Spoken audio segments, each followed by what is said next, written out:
बच्चों अच्छे से, V is proportional to the N, yes or no? Yes, sir. Yes, sir. तो अब आप थोड़ा सा सोचो, V is equal to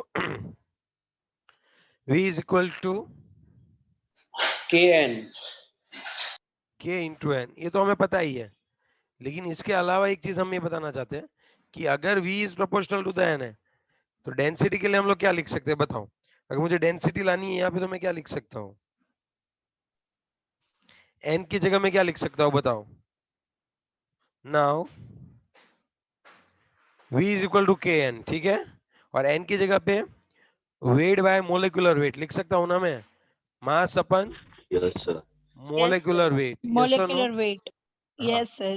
अब देखो, अब मैं मोलिकुलर वेट को उसको ले जाऊं, अब समझना, मोलिकुलर वेट को इसको ले जाता हूँ, is equal to K into M by V. आप एम बाई वी को क्या बोलोगे वो बताओ। Density. Density बोलेंगे sir. Molecular weight is equal to K into density. मैं काम कह सकता हूँ, M is proportional to the D लिख सकता हूँ मैं। Yes, sir. Yes, इसका sir. मतलब क्या हुआ, जिसका ये डेंसिटी ज्यादा होगी उसका क्या ज्यादा होगा तो होगा बताओ, Molecular weight. मोलिकुलर वेट ज्यादा है।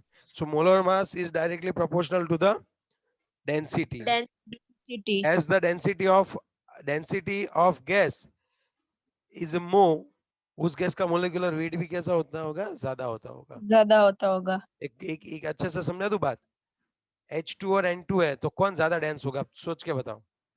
N2. Same volume same pressure है, N2 और हमारे पास दो H2 है, कौन ज्यादा डेंस होता होगा सोचो।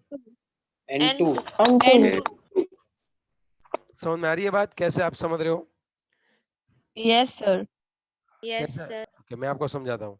यहाँ पे सिर्फ 2 ग्राम ही H2 होता होगा, अगर HTP है तो ये सिर्फ 2 ग्राम से होता होगा, कौन H2, तब ये 1 मोल है, राइट। जबकि यहाँ पे N2 Yes. कितना होता होगा बताओ, N2 gram. 28. 28 ग्राम, हो गया ना ज्यादा dense. Yes Yes. sir. Molecules तो सेम ही है, नंबर ऑफ मोलिक्यूल्स, लेकिन डेंसिटी है इसका थोड़ा क्या होगा, वेट ज्यादा होता होगा। देखो वॉल्यूम तो सेम ही है, तो वेट किसका Yes. ज्यादा हुआ आप सोचो, N2 का. तो And उसकी डेंसिटी ज्यादा हुई। yes sir. Density is equal to mass by volume, और मुझे पता है कि एचटीपी पे मैं लूं तो सबका वॉल्यूम तो कॉमन है, तो मास किसका ज्यादा हुआ, N2 का, तो उसकी डेंसिटी N2 का ज्यादा. तो हम इजीली बोल सकते हैं कि molar mass is directly proportional to the density. लेकिन ये समझने की बात है, Density. अब दिमाग लगाने की बात है। टेक्स्ट बुक में तो दे दिया, सोचेंगे कैसे कि इसको कोरिलेट कैसे करना है, इसको अप्लाई कैसे करना है। तो आप साइड में ऐसे बक से ड्रॉ करते ही रहो, दिमाग में तेल का डिब्बा होना ही चाहिए, तब भी जाके ये सभी लूज में मजा आएगा। आगे बात Yes, समझ में, sir. आगे बात समझ में। अब मैं पहले Yes से sir. अब मैं पहले से सभी लॉज को रिवाइज करवाता हूँ। सबसे पहले हमने बॉयल्स लॉ देखा था, बताओ क्या था वो, एट अ कांस्टेंट टेम्परेचर, बताओ बॉयल्स लॉ क्या था। P is Pressure और वॉल्यूम के बीच का रिलेशन. हाँ, तो pressure is proportional to the 1/v था, यस और नो। 1/v. Yes फिर sir. कौन था, चार्ल्स ने क्या बताया, V is At a At a proportional to the constant Constant pressure. T। pressure पे. गैलुसेक ने क्या बताया, P is Constant proportional to volume the पे. T। हाँ.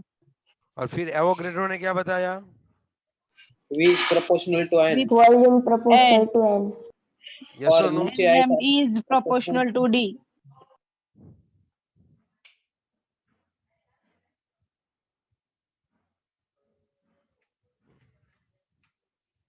ओके,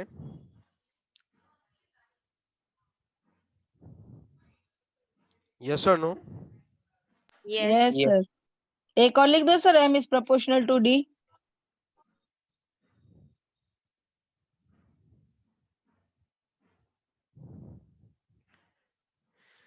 ओके, अब और क्या लिखूं, डी वाले, हाँ, वो M तो ऐसा था M ना, is proportional.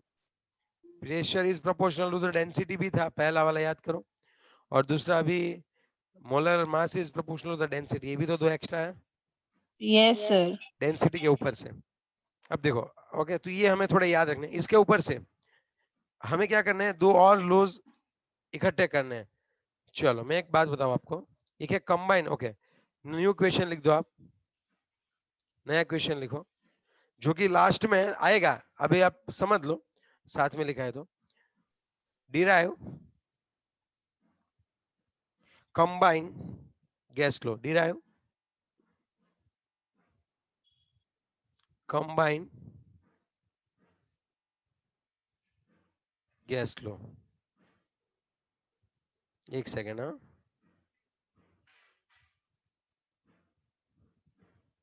derive combined gas law, okay, yes or no?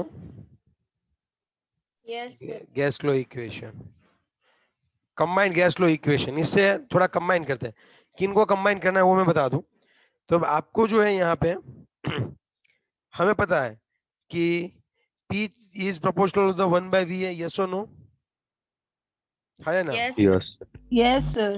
Okay, तो सपोज P V और T एक साथ हम लोग क्या करते हैं, P V और T एक साथ किस तरह से कोरिलेट करते हैं वो हम देखते हैं। देखो, P is proportional to the 1 by V है, yes or no? Yes. And P is proportional to the T है, yes or no? Yes, sir. तो हम क्या लिख सकते हैं फ्रॉम 1 and 2, बताओ। P is proportional to the 1 P by upon V। P. क्या ऐसा नहीं लिख सकते क्या हम लोग? हेलो, ऐसा नहीं लिख सकते क्या? लिख सकते हैं। सर इसमें कुछ पता नहीं लिख चला। इसमें कुछ पता नहीं चला, चलो ओके, अब तक मैंने लिखा वो पता चला, यहाँ तक यही तो कॉपी पेस्ट किया, इसको यहाँ कॉपी पेस्ट किया और इसको यहाँ कॉपी पेस्ट किया मैंने, और क्या क्या किया? यस और नो? Yes. Yes, sir. पक्का? Okay, Yes, sir. काम करते हैं, रुक जाओ, ये अभी नहीं पता चलेगा, इससे पहले एक और चीज समझा देता हूँ, उसके बाद ये चलाता हूँ। पहले आइडियल गैस लिखवाता हूँ, फिर कंबाइन करवा दूंगा टेक्स्ट बुक की तरह, बस तब आपको समझ में आ जाएगा। चलो पहले ये सभी हमने अब तक पढ़ा, यहाँ तक पहले क्लियर हुआ, तब आगे बढ़ते हैं। उससे Yes, sir. Yes, sir. किसी को भी मैं पूछना चाहूंगा, शुड आई आस्क? क्या ये इसके